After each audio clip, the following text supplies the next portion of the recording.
You won't believe what's really happening behind the cameras at Daystar. The face you know, Joanie Lamb, the woman preaching faith, family, and integrity, is at the center of a deep and painful story. This is not just about one mistake. It's about a pattern of silence, cover-ups, and deception that has touched many lives and left lasting wounds. But before we go too far, please do something important. If you believe in truth, justice, and protecting the innocent, please like this video, leave a comment with your thoughts, and subscribe to the channel so you never miss these powerful stories. It only takes a second, and it helps this message reach the people who really need to hear it. Now, let's go deep into this unfolding story. Joanie Lamb, co-founder of Daystar television network, has built a name in Christian media as a woman of faith and strength. But recent events have revealed another side, a side involving silence when there should have been action, protection for the wrong people, and punishment for those who dared to speak up. It all started with something no family should ever have to face. Joanie's own granddaughter came forward with an essay describing a painful experience involving a family associate, known publicly only as Pete. This was not something to take lightly.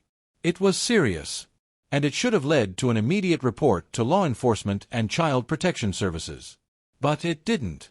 Instead, Joanie and her late husband Marcus chose to keep it quiet. They set up an internal investigation, a private family meeting, and tried to keep the whole matter behind closed doors. Staff were told not to discuss it. Emails later leaked showed Joanie advising team members to treat the situation like a family misunderstanding, not a criminal matter. But this wasn't just about privacy. It became clear that resources that could have helped the child, therapy, support, justice, were redirected. Instead of funding help for the victim, money went to public relations firms. Instead of bringing light to the truth, energy was spent writing scripts, preparing statements, and training staff on how to avoid hard questions. The goal seemed simple: protect the brand, not the child. Joanie's son, Joanie Lamb, and his wife Susie, the child's parents, refused to stay quiet. They wanted an outside investigation, someone impartial and fair. But Joanie pushed back. She used her leadership role to stop the process. Then came the shocking moment caught on audio: a Daystar attorney telling Jonathan to sign a non-disclosure agreement or lose his VP role at the network. Jonathan said no. He stood by his daughter. Days later, he was removed from his position and escorted off the property. A message was sent to everyone else: speak out, and you'll be punished. People who had trusted Daystar for years, viewers, donors, employees, began asking hard questions. Former staff started leaking emails, flight logs, and budget details. They revealed that Daystar leaders were using ministry money to pay for luxury travel, personal vacations, and expensive dinners, all under the cover of ministry work. When confronted about the original essay incident, Joanie finally made a public statement. But it lacked basic details. There was no timeline, no accountability, and no sign of change.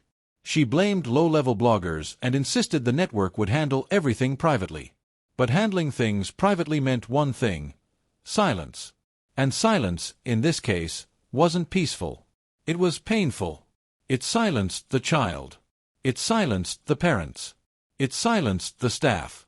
It silenced anyone who wanted to help.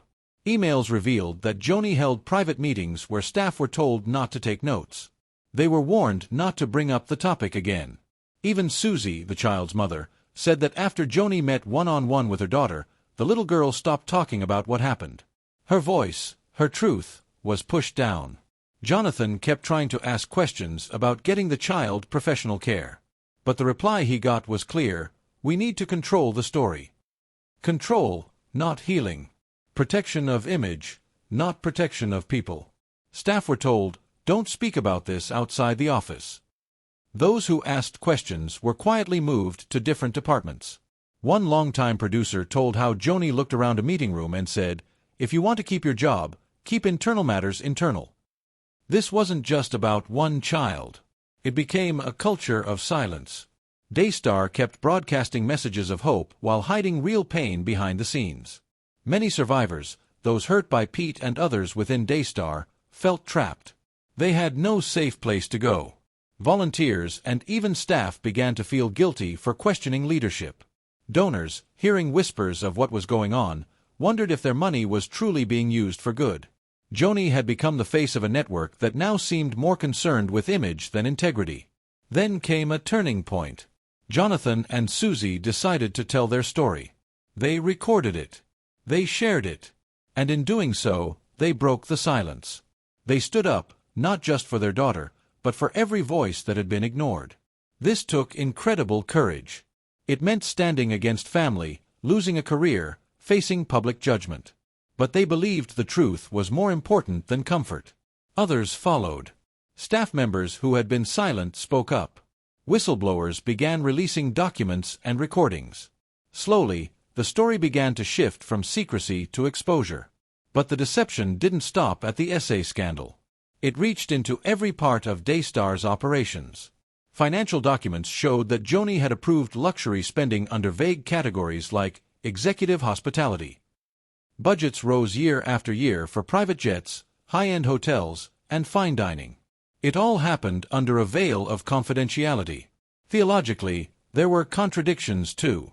Joanie preached against divorce but then married a divorce psychologist, Doug Weiss, just months after Marcus's passing. Members of her audience were confused and felt betrayed. They had been told one thing, only to see the opposite lived out by the leader herself. Even within personal relationships, manipulation showed up.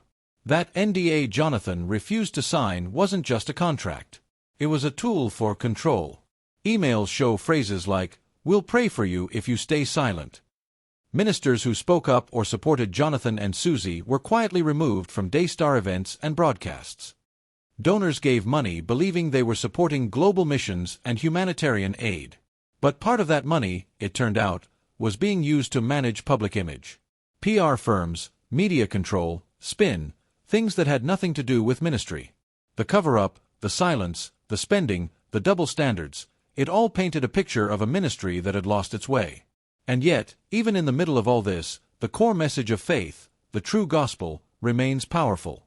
But it can only thrive where there is honesty, not deception. Integrity, not image. Healing, not hiding. Smaller ministries, grassroots efforts, and independent pastors have taken this moment as a lesson. They're choosing transparency. They're opening their books. They're listening to the hurting. That's the way forward. Joanie Lamb, by silencing victims, protecting abusers, and living one life in public and another in private, has not lived up to the standards she once taught. Her pattern of deception has shaken the trust of thousands. But it has also sparked something new, a call for real accountability in Christian media. If you're someone who watches, donates, or serves in a ministry, this is a wake-up call. Ask hard questions. Look beyond the stage and the lights. Demand truth, not just performance. Will you support ministries that are honest, that protect the vulnerable, that put healing above hype? Or will you keep trusting those who use faith to protect power? At the end of the day, this isn't just about one woman or one network. It's about what we're willing to accept.